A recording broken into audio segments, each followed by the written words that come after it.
کہ ایک تسبیح ہمیں اللہ کے اتنے قریب کر دے کہ وہ ہمیں 1000 حج کا اجر عطا کر دے، لیکن یہ تبھی ممکن ہے جب ہمارا دل بھی اللہ کے حضور جھکا ہوا ہو، ہماری نیت بھی خالص ہو اور ہماری زندگی بھی سنت کے مطابق ہو۔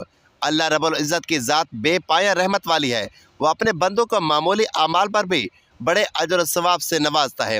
بعض اقوال اور روایات میں آتا ہے کہ جو شخص دل سے خلوص اور یقین کے ساتھ ایک مخصوص تسبیح پڑھتا ہے، اللہ تعالیٰ اسے 1000 قرآن پڑھنے کا ثواب عطا فرماتا ہے۔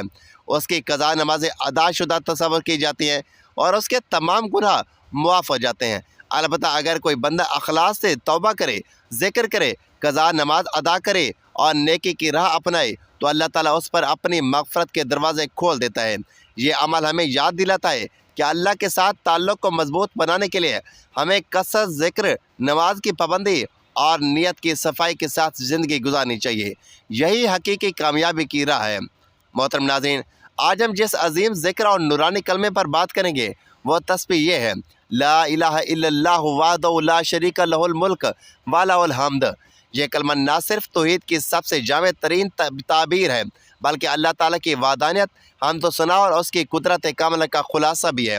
یہ کلمہ پڑھنا محض الفاظ کی ادائیگی نہیں بلکہ عقیدے، ایمان، عمل اور روح کی پاکیزگی کی طرف ایک عظیم قدم ہے۔ نبی کریم صلی اللہ علیہ وآلہ وسلم نے اس کلمے کے پڑھنے کی فضیلت پر متعدد احادیث میں روشنی ڈالی ہے۔ ایک حدیث میں آتا ہے جس شخص نے دن میں 100 مرتبہ لا الہ الا اللہ وحدہ لا شریک لہ الملک ولہ الحمد پڑھا، اس کے لیے 10 غلام آزاد کرنے کا ثواب لکھا جاتا ہے، 100 نیکیاں لکھی جاتی ہیں، 100 گناہ معاف کر دیے جاتے ہیں، وہ شام تک شیطانوں سے محفوظ رہتا ہے۔ یہ کلمہ محض زبان کی تکرار نہیں بلکہ دل کی گہرائیوں سے اللہ کی وحدانیت کا اقرار ہے۔ جب بندہ اس کلمے کو خلوص سے پڑھتا ہے تو وہ گویا اپنی بندگی کا عہد تازہ کرتا ہے کہ میرا رب صرف اللہ ہے، وہی عبادت کے لائق ہے، اس کا کوئی شریک نہیں، اس کی بادشاہی ہے اور ہر قسم کی تعریف صرف اسی کے لیے ہے، وہی ہر چیز پر کامل قدرت رکھتا ہے۔ یہ کلمہ شیطان کے عمل سے حفاظت کا مضبوط قلعہ ہے اور انسان کو دنیا اور آخرت کی بھلائی عطا کرتا ہے۔ ذکر الہی سے دلوں کا سکون ملتا ہے، جیسا کہ قرآن مجید میں ہے، اللہ کا ذکر گناہوں کا بوجھ ہلکا کرتا ہے۔ بعض حدیث میں یہ بھی آیا ہے کہ یہ کلمہ پڑھنے والا جہنم سے محفوظ ہو جاتا ہے، اس کی عمر میں برکت ہوتی ہے، رزق میں کشادگی آتی ہے اور فرشتے اس کے لیے دعائیں کرتے ہیں۔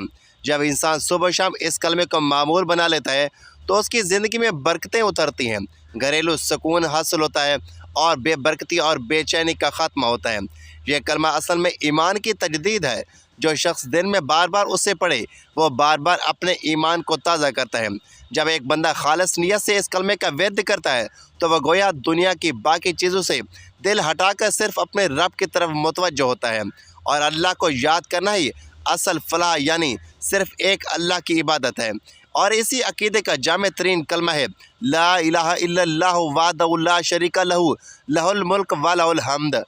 یہ کلمہ بعض ایک جملہ نہیں بلکہ مسلمان کے ایمان، عقیدے اور روحانی زندگی کی بنیاد ہے۔ یہ کلمہ نہ صرف اللہ کی وحدانیت کا اعلان ہے بلکہ بندے کی مکمل بندگی اور عاجزی کا اقرار بھی ہے۔ نبی کریم صلی اللہ علیہ وآلہ وسلم نے اس کلمے کے فضائل بے شمار احادیث میں بیان فرمائے۔ حضرت ابو ایوب انصاری رضی اللہ تعالیٰ عنہ فرماتے ہیں یہ کلمہ افضل ترین اذکار میں سے ہے، جسے روزانہ کثرت سے پڑھنے والا اللہ کا محبوب بندہ بن جاتا ہے۔ یہ کلمہ انسان کی زندگی میں بے شمار برکات لے کر آتا ہے، جن میں سے چند یہ ہیں۔ یہ کلمہ روزانہ پڑھنے سے ایمان کی تازگی رہتی ہے، بندے کو اپنی اصل پہچان یاد رہتی ہے، دنیا کی فانی چیزوں سے ہٹ کر اللہ کی طرف متوجہ ہوتا ہے۔ ذکر سے اللہ تعالیٰ بندے کے بڑے بڑے گناہ بھی معاف فرما دیتا ہے اگر وہ دل سے توبہ کے ساتھ اس کلمے کا ورد بنا لے۔ کثرت ذکر خصوصاً اس توحیدی کلمے کی پابندی سے انسان کی زندگی میں سکون اور رزق میں کشادگی پیدا ہوتی ہے۔ نبی کریم صلی اللہ علیہ وآلہ وسلم نے فرمایا کہ یہ کلمہ دن بھر انسان کو شیطان کے شر سے محفوظ رکھتا ہے۔ جب بندہ دل سے لا الہ الا اللہ کہتا ہے تو وہ گویا اپنے تمام مسائل اللہ کے سپرد کر دیتا ہے اور اللہ تعالیٰ اس کے راستے آسان کر دیتے ہیں۔ یہ کلمہ بندے کے اندر عاجزی، توکل، صبر، تقویٰ اور اللہ کی رضا پر قناعت کا جذبہ پیدا کرتا ہے۔ بندہ جب اس کلمے کو کثرت سے پڑھتا ہے تو اس کا دل نور ایمان سے منور ہوتا ہے، اس کی سوچ پاکیزہ ہوتی ہے اور عمل میں اخلاص آتا ہے۔ جو شخص صبح شام کم از کم 100 بار اس کلمے کو اپنا معمول بنا لے وہ روحانی اور جسمانی بیماریوں سے بھی محفوظ رہتا ہے۔ یہ ذکر دنیاوی مصیبتوں، گھریلو جھگڑوں، بے برکتی، ذہنی پریشانیوں اور دل کی بے چینی کا مجرب علاج ہے۔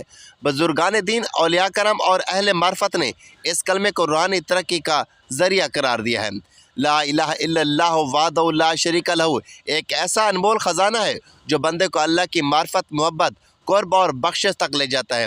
اس کلمے کی عظمت کتنی زیادہ ہے کہ اس کا ایک بار اخلاص سے پڑھنا بھی دل پر اثر ڈالتا ہے، اور جو بندہ اسے ہمیشہ اپنا ذکر بناتا ہے اس کی دنیا اور آخرت سنور جاتی ہے۔ ناظرین، یہ کلمہ نہ صرف اجر ثواب کا باعث ہے بلکہ یہ نجات کا ذریعہ بھی ہے۔ حدیث مبارکہ ہے، قیامت کے دن جس کے پاس یہ کلمہ ہوگا وہ کامیاب ہوگا۔ اس لیے ہمیں چاہیے کہ ہم اس عظیم کلمے کو اپنی زبان پر جاری رکھیں، اپنی اولاد کو اس کا مطلب اور شان سکھائیں اور اپنی زندگی میں توحید کو عملی طور پر نافذ کریں۔ یاد رکھیں، لا الہ الا اللہ ایک ایسا جامع کلمہ ہے جو بندے کو اللہ کے قرب کی جانب لے جاتا ہے، گناہوں کی معافی کا ذریعہ بنتا ہے، دل کی دنیا بدل دیتا ہے اور دنیا اور آخرت کی کامیابیوں کا دروازہ کھول دیتا ہے۔ آئے ہم سب اس ذکر کو اپنی روزمرہ زندگی کا حصہ بنائیں، اسے صرف زبان کا ذکر نہ بنائیں بلکہ دل، عمل اور زندگی کا محور بنا لیں۔ اللہ ہمیں بھی اپنی یاد میں رچ بس جانے کی توفیق دے، آمین۔ محترم ناظرین، وقت کی نزاکت کو مد نظر رکھتے ہوئے آج کے وظیفے کی طرف چلتے ہیں کہ یہ تسبیح لا الہ الا اللہ وحدہ لا شریک لہ لہ الملک و لہ الحمد پڑھنے سے 1000 حج کا ثواب ملتا ہے، اور جو شخص یہ تسبیح پڑھتا ہے اس کی قضا نماز معاف اور اس کے تمام گناہ مٹ جاتے ہیں۔ یہ تسبیح آپ دن میں کسی بھی وقت پڑھ سکتے ہیں۔ یہ تسبیح پڑھنے کے لیے وقت، دن یا جگہ کی کوئی بھی پابندی نہیں ہے، آپ کو جب جہاں جیسے وقت مل جائے آپ یہ تسبیح پڑھ سکتے ہیں۔ یہ تسبیح پڑھنے سے پہلے حضور پاک صلی اللہ علیہ وآلہ وسلم کی ذات اقدس پر درود پاک کا نذرانہ پیش کرنا ہے۔ درود پاک آپ کوئی سا بھی پڑھ سکتے ہیں۔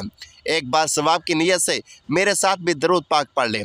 اللہم صلی علی محمد وعلی آل محمد کما صلیت علی ابراہیم وعلی آل ابراہیم انک حمید مجید۔ اللہم بارک علی محمد وعلی آل محمد کما بارکت علی ابراہیم وعلی آل ابراہیم انک حمید مجید۔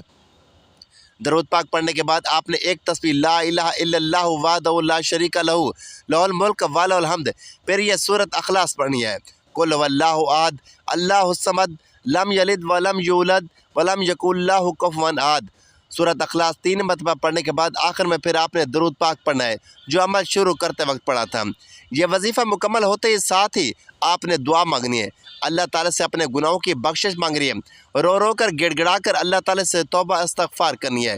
انشاءاللہ اس وظیفے کے برکت سے آپ کے سارے کبیرہ صغیرہ گناہ معاف ہو جائیں گے۔ دعا ایسا خوبصورت عمل ہے جس میں مانگنے والا اپنی پریشانیاں اور مشکلات اللہ تعالیٰ کے حوالے کر دیتا ہے، اور اللہ تعالیٰ اس کے جواب میں اپنی رحمتیں اور فضل مانگنے والے کی جھولی میں ڈال دیتا ہے۔ دعا ہے کہ اللہ تعالیٰ آپ کو سدا شاداب رکھے۔ دل سے دعا ہے کہ اللہ تعالیٰ آپ کو ایمان کامل، طویل عمر، خوشگوار زندگی اور پرسکون زندگی، کشادہ بابرکت اور رزق حلال، عزت، شہرت، سکون قلب، دین و دنیا اور آخرت میں عافیت عطا فرمائے۔ خوش رہیں، آباد رہیں، آپ کو ہزاروں خوشیاں دیکھنا نصیب ہوں۔ اللہ آپ کو ذہنی و قلبی سکون عطا فرمائے۔ اللہ پاک مسلمانوں کی مدد فرمائے، آمین یا رب العالمین۔ اللہ تعالیٰ سے دعا ہے کہ اللہ تعالیٰ میرا سنانا اور آپ کا سننا اپنی بارگاہ الہی میں قبول و منظور فرمائے، جو مانگا مقدر فرمائے، جو نہیں مانگا بن مانگے عطا فرمائے۔ اللہ تعالیٰ نیکی کی بات کو سننے، سمجھنے اور اس پر عمل کرنے کی توفیق عطا فرمائے، آمین یا رب العالمین۔